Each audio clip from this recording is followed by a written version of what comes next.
ዛሬ በፊኒሺንግ ስራ ውስጥ ቀላል መስሎ የሚታይ ነገር ግን ትኩረት የሚፈልግ ነገር እንመለከታለን።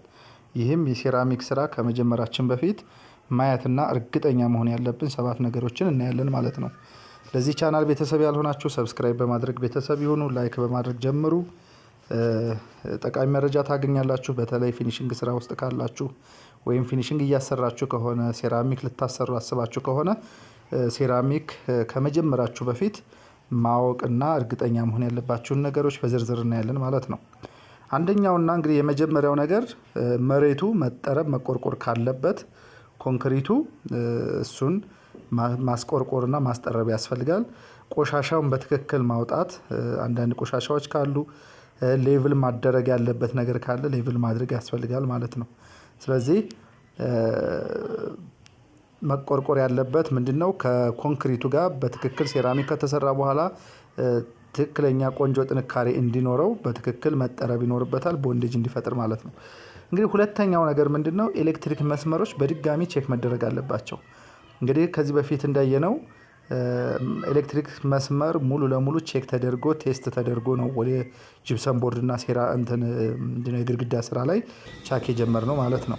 ግን ከዛ በኋላ አሁን የጂፕሰም ስራዎች አልቀው ወደ ሴራሚክ ልንሄድ ስንል ምናልባት የተፋቀ የተላጠ ሾርት ያደረገ ሊኖር ስለሚችል ቦርድ ሰራተኞች ጂፕሰም ሰራተኞች መቆሚያ ሲጎትቱ ወይም ሲያንቀሳቅሱ የተላጠ ነገር ካለ ድጋሚ ቼክ ይደረግና በትክክል መስራቱን አረጋግጠን ወደዛ እንሄዳለን። ሶስተኛው እንግዲህ የውሃ መስመር ነው። የውሃ መስመር በተለያየ ምክንያት ሊበሳ ይችላል። እንደዚሁ ያልተዘረጋ ቦታ ካለ የተረሳ ቦታ ካለ ድጋሚ ቼክ እናደርጋለን ማለት ነው።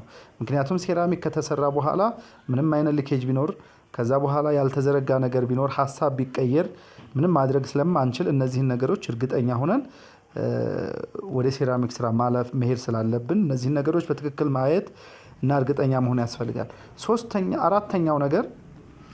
አራተኛው ነገር ዋናው ነገር ምንድነው? የውሃ ስርገት መከላከያ መቀባት ነው። የውሃ ስርገት መከላከያ መቀባት ትክክለኛ የሆነ የውሃ ስርገት መከላከያ ማለት ቆንጆ እና ጥንካሬ ያለው ኤክስፓየርድ ያልሆነ በትክክል ሊከላከልልን የሚችል ዋተር ፕሩፍ መጠቀም አለብን ማለት ነው።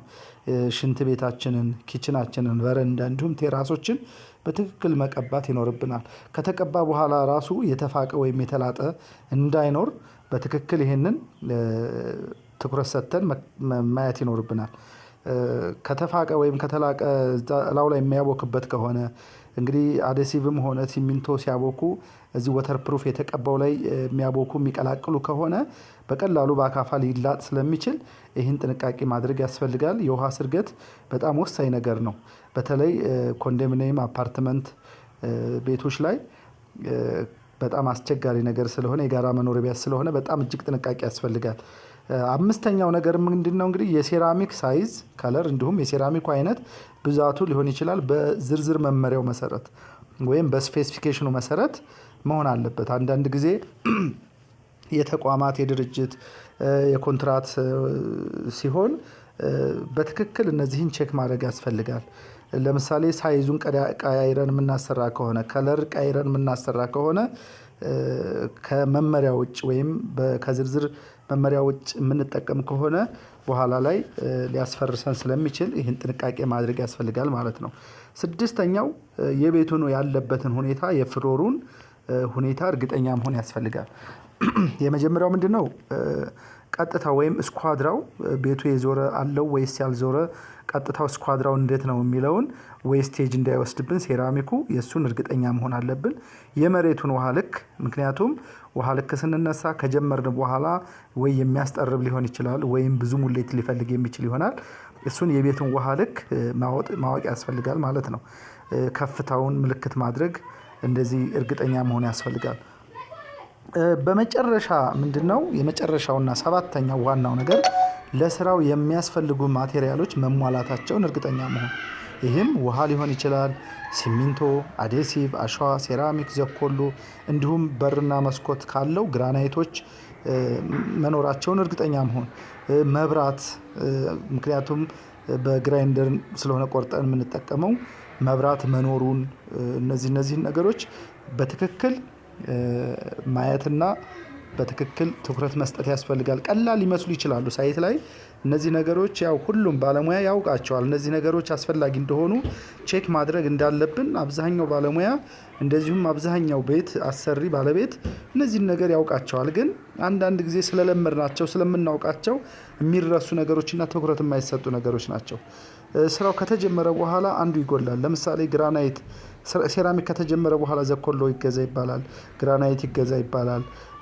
ልክ እንደ ነገ ደግሞ ሴራሚክ ሊጀመር መብራት አልተስተካከለም። እነዚህ ነገሮች ቀድሞ መስተካከል አለባቸው። ሁሉም ቀላል የሚባሉ ነገሮች አይደሉም፣ ትኩረት ይፈልጋሉ። ይሄን ይመስላል የዛሬው ያየናቸው ነገሮች። ስለዚህ እነዚህን መርሳት የለብንም። ቪዲዮ ከተመቻችሁ ላይክ፣ ሰብስክራይብ አድርጉ፣ ሼር አድርጉ።